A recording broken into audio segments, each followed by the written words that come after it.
स्वास्थ्य के प्रति जागरूक प्रियजनों, आज 5 जून विश्व पर्यावरण दिवस अर्थात वर्ल्ड एनवायरनमेंट डे, जिसकी शुरुआत 1973 से हुई है और यूनाइटेड नेशंस ने इसकी घोषणा 1972 में की थी।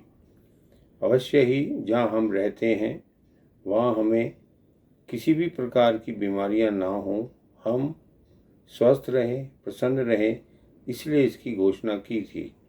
जैसे कि आप जानते हैं, भारत में पंच महाभूत या 5 बेसिक एलिमेंट्स पृथ्वी, जल, तेज, वायु, आकाश, अर्थात ऐसी जगह के अंदर हम इन सब को प्रदूषण से बचाएं ताकि हमारा स्वास्थ्य किसी भी प्रकार से कम ना हो। यदि हम प्रदूषण के चलते तापमान बढ़ेगा, पानी का स्तर ज़मीन में नीचे जाएगा, हरियाली कम होगी, सांस लेने के लिए बहुत सारी जो कार्बन गैसेज हैं वो बढ़ेंगी, तो अवश्य ही पृथ्वी के ऊपर, पृथ्वी के अंदर जिस प्रकार से भूचाल आते हैं, सुनामी आती है, तूफान आते हैं, इससे भी हम अपने आप को बचा पाएंगे। कहने का मेरा अर्थ ये है कि किसी भी प्रकार से हम इस एनवायरनमेंट को बचाने के लिए पृथ्वी पर ये होने वाली जो अन्य चीज़ें जो मैंने अभी आपसे साझा की हैं, उसको प्राचीन काल से हम ही लोग इसको पूजते आए हैं और शायद आज भी हम विश्व को एक प्रकार से रास्ता दिखाने में सक्षम होंगे। ये मेरा आपकी तरफ ध्यान देने का एक प्रकार से प्रयास है। जैसा कि आप जानते हैं, हमने बात की थी अंगदान के लिए, तो अवश्य ही हमारे देश के अंदर देह दान का भी एक प्रकार से परंपरा रही है।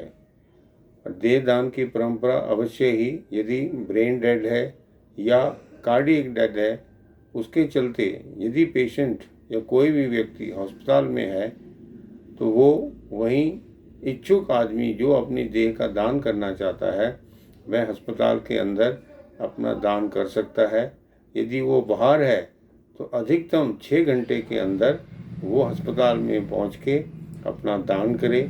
अवश्य ही आप जानते हैं, देह दान करना जो मेडिकल स्टूडेंट्स हैं, जो भविष्य में डॉक्टर बनते हैं, उसकी पढ़ाई में एनाटॉमी पढ़ने में काम आता है। शरीर की रचना कैसी है उसकी जानकारी दी जाती है। जो लोग बड़े होकर सर्जन बनते हैं उनके लिए, ऐसे ही अन्य जो हेल्थ के जो प्रोफेशनल्स हैं उनके ज्ञान के लिए ये बहुत आवश्यक है। रही बात है कि देह दान हमारे देश के अंदर आज का नहीं है। दधीची के नाम से, जिस प्रकार से मैंने आपको पहले बताया, आज महर्षि दधीची के नाम से बहुत सारी संस्थाएं हैं।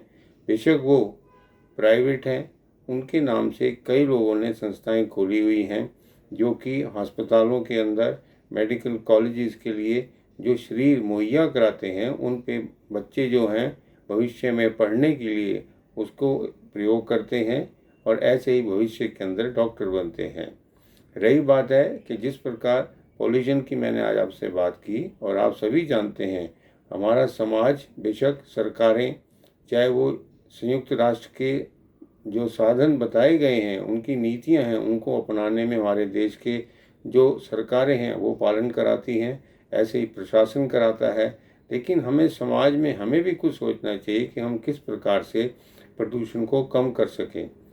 एक संक्षिप्त में मैं कहना चाहूँगा कि यदि हम प्रदूषण से बचने के लिए प्लास्टिक का प्रयोग कम करें तो ज़्यादा अच्छा है। इसके लिए हम कपड़े के जो थैले हैं, बैग्स हैं, उसका इस्तेमाल करें। पानी नाजायज़ ख़राब ना करें, क्योंकि पानी के कम होने से यदि सूखापन आएगा, जैसे पिछले कुछ सालों में हमने प्रिटोरिया या साउथ अफ्रीका में देखा, वहाँ पानी की कमी हुई। इसलिए पानी का संरक्षण भी बहुत ज़रूरी है। पानी का स्तर, चाहे हम किसी प्रकार की खेती करें, ये ध्यान दें कि पानी का स्तर नीचे ना गिरे, पानी की कमी हो जाएगी।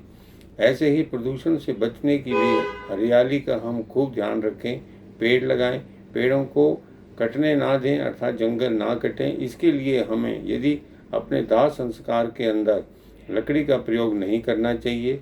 वैसे तो अब काफ़ी लोग जो है संस्कार के रूप में गाय के गोबर से बनी हुई जो उपलें हैं उसका प्रयोग करते हैं, पर उनसे भी कहीं प्रदूषण कम नहीं होता। पर हाँ, ये है, इससे प्रदूषण के ना हो वो तो संभावना कम है, लेकिन उसके अंदर जो पेड़ कटते हैं, लकड़ी का प्रयोग होता है, उससे हम बच पाते हैं।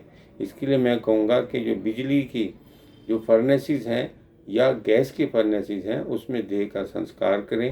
रही बात है कि हम यदि देह दान की बात जो मैंने आपसे बताई, इसके लिए आप जो सरकारी हॉस्पिटल्स हैं, जहाँ पे मेडिकल कॉलेजेस हैं या अन्य जो संस्थाएं हैं, उनसे संपर्क करके अपने दान करें। इससे एकजुटता आती है, समाज में दान देने की प्रथा चलती है।